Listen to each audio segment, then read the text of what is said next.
Hi, my name is Haley Zell. Welcome to my YouTube channel. If you haven't been here before, I am a musician. I'm also an avid record collector, as you can see from some of my vinyl hauls, and being in both of those fields, I listen to a lot of music, as you can probably imagine. And so what I wanted to do today was try to compile a list of my top 15 albums of 2022. I'm basing this off of an idea I saw a girl in my recommended feed. She was doing like a top 10 books of 2022. I thought that was cute. But I mainly read books for like school this past year, so I didn't really feel, like it'd be an authentic thing for me to try rank that. So instead, I decided I'd do a top 15 albums of 2022. But there's a caveat to that. I don't listen to new music. Mostly kind of by accident, but also partially by design. So this is sort of the top 15 albums that I listened to in 2022. It's not necessarily albums that came out in 2022. And in fact, looking at my list here, because I wrote it out, most of this stuff came out in the 80s. Some of it from the 70s. One of them is from last year. So you guys, I tried. But with that, I am going to get started. I will say some of this is physical media, like I have vinyl, and I have one CD included, and then a lot of this is streaming. And some of the albums that I do listen to on vinyl are in my dorm room, so I do not currently have them with me here at home. But yeah, so let's get started. I put this, kind of going down to one, and it's more or less in kind of an arbitrary order, except for number one is like my top album for the year, but everything else is kind of just in there, But so the first album we're starting with, I do not have physically. So number 15 is the can't speak. Number 15 is the original London cast recording of The Phantom of the Opera. That album has probably been in my top 15 albums for, I'm 20 years old. So probably about 18 years now. So I'm still going strong. It's whatever I sing to myself whenever I'm alone, it's always there in my head, and it's just kind of always there. So yeah, number 15, Phantom of the Opera, specifically the original London cast recording. So that's Michael Crawford, Sarah Brightman. Oh goodness, I forgot his name. Raoul. Barton. Steve Barton? Yes, that sounds right. If not, I'll put a correction on the screen there now. But that recording is the recording I really like. Also, I wanted to address something. This is my co-host for for today. This is Henry Ornier. If you know, you know, with that name. But it's not a cultural reference to anything. It's an inside joke. But so don't worry if you don't get it. But yes, my co-host today. I just felt like I should address him at some point. But number 15, Phantom of the Opera. Number 14 is where we start our physical media. We got Queen, A Day at the Races. I got this album, I think maybe last year. I'm not entirely, I guess in 2021. But I'm not, and I could be wrong about that, but I didn't listen to it for the first time until this year. And I just thought it was such a beautifully put together album. It was very well produced, and it was just really beautiful. Like I knew like Tie Your Mother Down and You and I and Somebody to Love and Good Old Fashioned Lover Boy. Like I knew all those songs, but hearing them within the context of the whole album, just I don't know, it just really sold it for me. I really thought it was very, very beautiful, perfectly executed album, and I really loved it. That's number 14. See, and I told you our top albums of 2022, and this one came out in 1976. So, you know. Whoops. Okay, is this number 13? Okay. No, this one is at my dorm room. I'm mad about it because I was certain that I had it. But it's called If That's What It Takes by Michael McDonald. It is probably his biggest solo album, I'd wager. It's the one that has I Keep Forgetting on it. It also has a couple other songs that I know. I can't remember the names of them right now. But once again, just a wonderful production. I love Michael McDonald's voice. He obviously has that beautiful, soulful voice. If you watched Yacht Rock, he's, you know, the Seal King.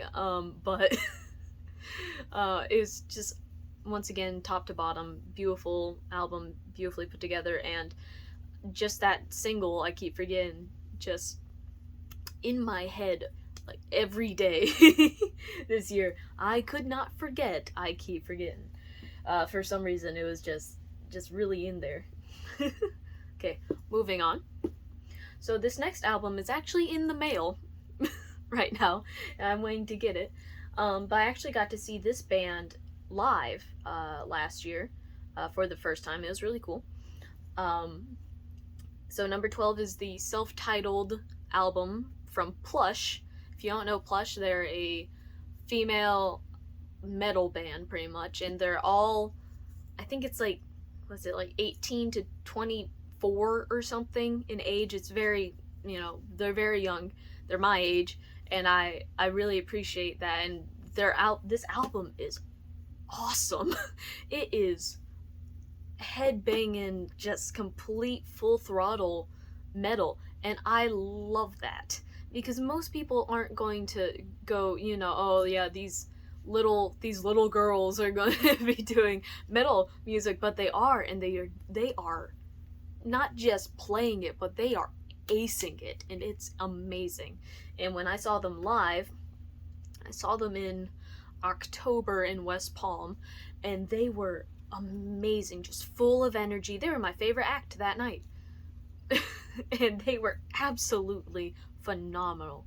And I can't wait to see what else they end up doing. But that album came out last, I have no concept of time. It's that nebulous time at the start of a new year. So I was going to say it came out last year, but no, it came out in 2021. So yeah, so number 12, Plush's self-titled album, which I will eventually be getting in the mail. I believe it's supposed to be on purple vinyl, which I do not have anything that's purple yet, so I'm very intrigued. Continuing the trend here with the non-physical copies. I'm surprised I don't have this one on CD, to be honest, but this is a live album. I kind of struggled on whether or not I was going to include live albums, because sort of in my head, live albums and greatest hits compilations don't really count for stuff, because, you know, they're working at sort of an unfair advantage. But I decided, whatever, and decided to count it anyway. So number 11 on our list is Arch Allies. It is the live album with REO Speedwagon and Styx. I believe it's either from 2000 or 2001. I've actually seen conflicting dates on that, but I think it might have been 2000. And it's a phenomenal album. It's like one CD is Styx, and then the other CD is REO Speedwagon, and then the two bands come together to form like a giant band, and they do Roll with the Changes. I bit my tongue. They do Roll with the Changes, and they do Blue Clock. I think I'm dying. No. They do Roll with the Changes, and they do Blue Collar Man. I do that song with my band. You think I'd be able to pronounce it right? You know. But they do those two songs in sort of like a giant Frankenstein band. It's absolutely amazing, to the point where that's pretty much the only version of Roll with the Changes that I'll listen to anymore. Once again, because it's a live album, you have the benefit of having all this energy that's coming through the recording, And it's just, I don't know, I really like it when bands play each other's music together. I don't know, I like it when bands are friends with each other. Maybe that's childish, but I don't care. Okay. Moving on to another piece of physical media. I just got this, so if you just watched my mini vinyl haul, you will see that I was there, but I was listening to this album on streaming just over and over again this past year. And that would be Gowan's Strange Animal album. I believe this is, was it 1984? I always want to say 1985 for some reason. And the song that really was on my mind all year was Desperate, track 2, side 1, and amazing, great, high energy song. Once again, not a bad song on this. I just listened to the vinyl the other day before I did the mini vinyl haul, and this plays gorgeously. But I don't know, I love this album. It's great. Literally nothing bad I can say about it. And yeah, so I mean, Desperate has just been in my head all year. I keep looking over here because I have my albums ordered, just so I make sure I don't leave out the ones that I don't physically have, just FYI. So if I'm looking over here, I've not gone crazy. I'm trying to make sure I'm looking at stuff. We finally reached our CD. I forgot that I had the CD of this, to be honest, and then I was like, yes, here we are. But I am obsessed with this album. They just put it on streaming a couple of years ago, and I mean like 3 years ago or something, you know, like it's not been on there a while. And I listened to like at least 3 songs off of this album a week. It's like a different 3 songs. I absolutely love this album. I think it's this artist's best solo album, which I think is kind of, I don't want to say sad, but like I feel like this artist is not really valued that much as a solo artist. Like his stuff didn't really like chart or anything. I feel like that's really bad because it's so good. But I feel like this album is absolutely amazing, and I knew I had to include it when I was doing this, you know, this video here. So this is Tommy Shaw's 7 Deadly Zens album on CD, and I just absolutely this album is to die for, in my opinion. I think it's amazing. I listen to so many of these songs all the time. The fact that I have this on CD to me means more than the vinyl, because I was willing to put this physically in my car radio over and over again just to listen to it, since it wasn't on streaming. And now it's on streaming, so I can, you know, not carry CDs in my car and destroy them. But this to me is a bigger dedication of time than the vinyl is, because that's a collection. But this, I only have like, I'm looking at my collection of that now, I maybe have 25 maximum, and this is one of them, whereas the vinyl I have 400, so it's kind of different. And this album is one of my all-time favorites. Moving right along, as they said in the Muppet movie, I actually have 2 copies of this on vinyl. Kind of sticking with the Tommy Shaw theme. Damn Yankees. It's the self-titled Damn Yankees album. I do believe this came out in 1990. Yep. 1990 and 2018. I guess they re-released it. But, absolutely amazing album. Once again, I listen to these tracks all the time. This album is actually one of the best examples of why I like to read liner notes. For example, where was it? Okay. In the liner notes, for some reason, they included, all the squirrel you can eat. Sorry, Tommy. Why are they talking about eating squirrel? I don't know. I guess that's what happens when you're in a band with Ted Nugent. But I think the sorry Tommy part is very funny. Because Tommy Shaw at that time was a vegan, vegetarian, one or the other. He was not eating meat, and he certainly was not eating squirrel. But I don't know, I love that album. I think, once again, beautifully produced. I wish that band I wish they got together a couple of years beforehand so that we could have more material from them. But, alas, some things happen like that. And time passes and things happen. Moving on from my little bit of soapbox philosophy there. I swore I had this album here at my house, but I did not, so I assume I have it at school. And that album is, pretend it's here, Guns N' Roses' Appetite for Destruction. We had got lots of debut albums included in this list. But, I mean, everyone who knows anything about music knows that Guns N' Roses' Appetite for Destruction is like one of the most popular, certainly, but best selling and like highest charting debut albums of all time. It was amazing, and I used to listen to that album all the time, and then I kind of fell out of it and I got into more 70s rock. And then this past year I kind of rediscovered it, and I just really started digging into it. The main song that I really immersed myself back into is Rocket Queen.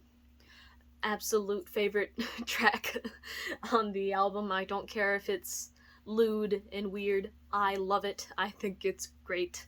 I am going to see if the people at the jam night I'm going to later can play it so that I can sing it, because I never get to sing it, and I think tonight would be a great opportunity to try to do that. But if for no other reason than just because of Rocket Queen, Appetite for Destruction is one of my all-time favorites, and definitely since I got back into it this year, it's definitely deserves its place at number 7 on my top 15 albums of 2022. Also, highly recommend it if you go to the gym. Some of these songs slap. Like, I'm on the elliptical listening to Mr. Brownstone, and it works. I don't know, something about it. I actually have this next album physically. How quaint. We have another Queen album, Innuendo. This actually was one of the first Queen albums I actually was able to get into. And I think I either got this physical copy in 2022 or 2021, I don't remember. And it's weird kind of that I have a physical copy of this, because this was not originally offered on vinyl, if I understand correctly. Although my my claim for that comes solely from the fact that some of the songs, we have these little asterisks here, it says edited versions for vinyl, so the album was too long naturally, and so they had to shorten it. So in my head that tells me that it did not originally come out on vinyl, which kind of makes sense for a timeline. This came out in 1991. CD was getting more popular at that time, so sort of makes sense. But this album has everything that you need. Headlong is one of my all-time favorite music videos. That's the one where they're all on shelves for some reason. I don't know, if you haven't seen it, if you don't know what I'm talking about, I highly recommend it, because to me it's hilarious. I'm a simple person, but to me it's hilarious. So it's got that. It's got Don't Try So Hard, which to me is just such a, I don't know, visceral, like deep hitting song for me. The Show Must Go On. Everyone knows it. Everyone loves it. It's one of the best songs ever. Delilah. We love Freddie Mercury singing about his cat. All I have to say is that no one should be able to try to play cat noises on a guitar and it be taken seriously, but Brian May did it, and it works really well, and it shouldn't. And for that reason alone, if not for all the other beautiful things that happen here, this album should be considered one of the greatest of all time, just for that. But, I don't know, I love that album, and so I'm counting it as number 6 on my top 15 for 2022. Okay, and the next one, I guess, kind of sticking on that cat theme, I have another REO Speedwagon album. They have cats on the back. This is REO Speedwagon, 9 Lives. This has my all-time favorite REO Speedwagon song on it, which is, I'm not gonna lie, is the main reason it's on this list. Because while I remember liking all the songs on this album, like, I don't remember, it being a thing, but the last track, Back on the Road Again, I don't think I fully understood what REO Speedwagon was and what REO Speedwagon could be until I heard Back on the Road Again. And when I saw REO Speedwagon with Loverboy and Styx in June? Yeah. And they did Back on the Road Again. They did it live, and I lost my mind, and it was like a religious experience. It was insane. So highly recommend it if you haven't heard it before. You probably think, if you don't know that song or you aren't too familiar with REO Speedwagon, you're probably like, oh, don't they do like a bunch of ballads? Aren't they really sappy? And yeah, they do ballads. They are not sappy once you get into it. That's what your first thought is. You're like, oh, they got all those ballads, but they are a rock band. And Back on the Road Again shows exactly what they can do, and it's amazing. This next album shocked me when I heard it for the first time, because I have always said that I've not really liked this artist. Very, very popular. Everyone pretty much likes him. Or at least his music. And this is considered one of the biggest, best albums of all time, both like money-wise, song-wise, charts-wise, all that jazz. And I was like, I don't know, I like a handful of songs by this guy, whatever. Yeah, all of them are on this one album. Like, literally all the songs I'm like, yeah, I like that. I kind of like that. I like that. Literally all of them are on this album, and then the other ones that I didn't really know, I liked too. I was like, this is insane. It completely turned me around on this artist. Now prepare yourself, because this is controversial. For number 4, for my top albums of 2022, I have Michael Jackson's Thriller. I did not like Michael Jackson, I just liked a couple songs, but I got this album, and I was trying to go through my vinyl collection and weed out my duplicates, and so I was like, okay, well, I guess I'll listen to Thriller, whatever. And this album slaps. It's a banger. It is literally so good. Like, what the hell? Yeah, it's literally so good. I loved PYT already. Beat It, Billie Jean. The fact that, let me just read this out. Baby Be Mine, The Girl Is Mine, Thriller, Beat It, Billie Jean, Human Nature, PYT, and The Lady in My Life. How are all of those songs on one album? Literally, how? How does he have all these bangers on one album? I literally do not understand. It does not click in my head. So listening to this made me kind of realize, I guess, what all the hype was about.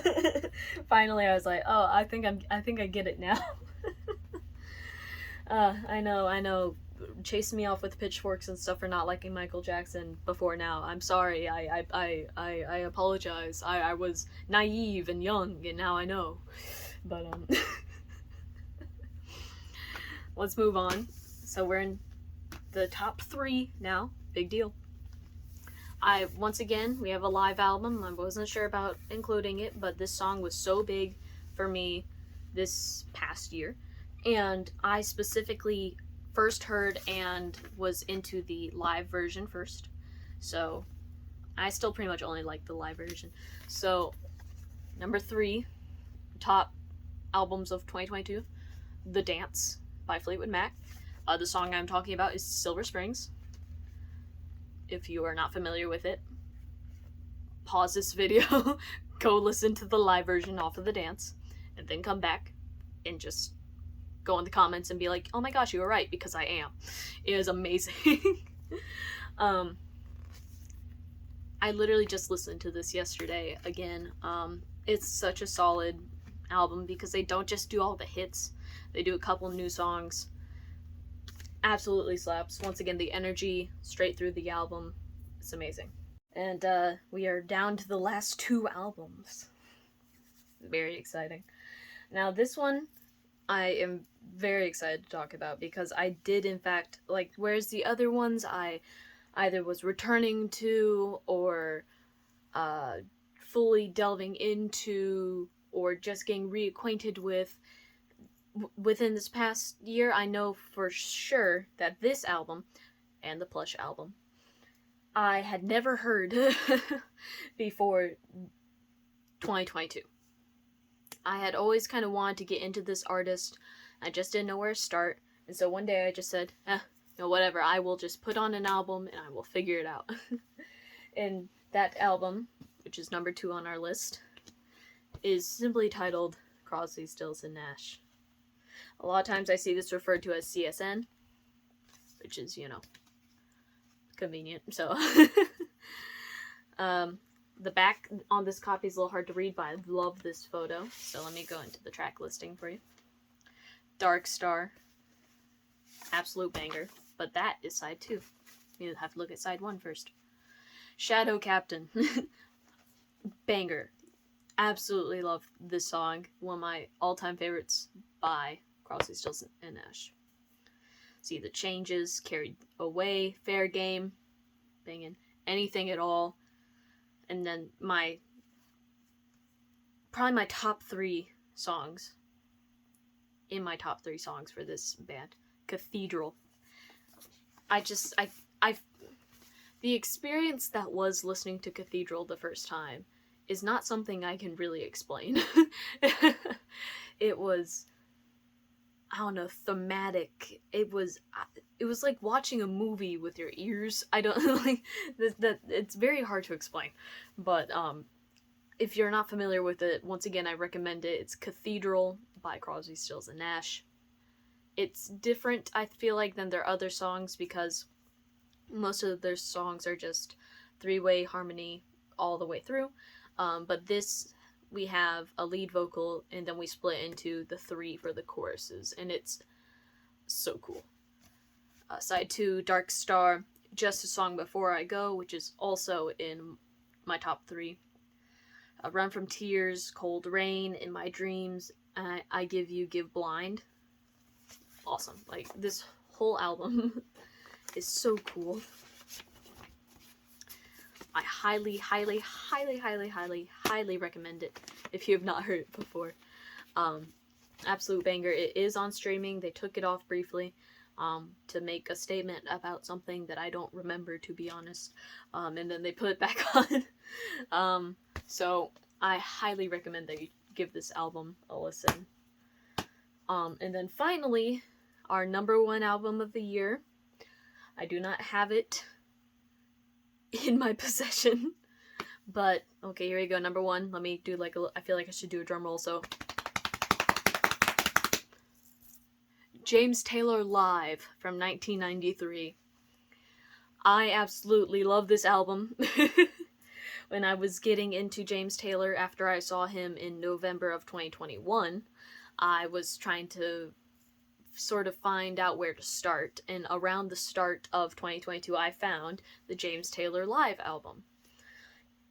This album to me is different than the other live albums because it has that energy that is present in a lot of live albums, but it also has just this very, very polished, almost studio quality that I don't feel like is present in a lot of live albums.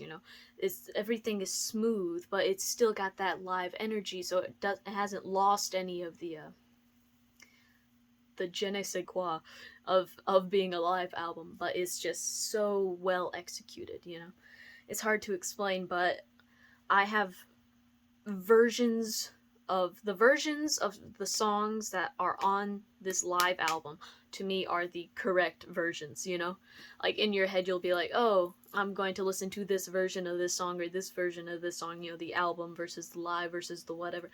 In my head, the live 93 versions of these James Taylor songs, a lot of them, are the correct versions in my head because they were the first, places that I heard, or first place that I heard these songs. So, I mean, I don't have the list in front of me, but I do remember it's a double album. I put this thing on shuffle and I go driving. I do whatever. And I put it on shuffle before the album purists get to me. I put it on shuffle because it seems to not be entirely linear in its compilation, so don't at me. But I put this album on Traffic Jam, Only One, the cover of the George Jones song, She Thinks I Still Care.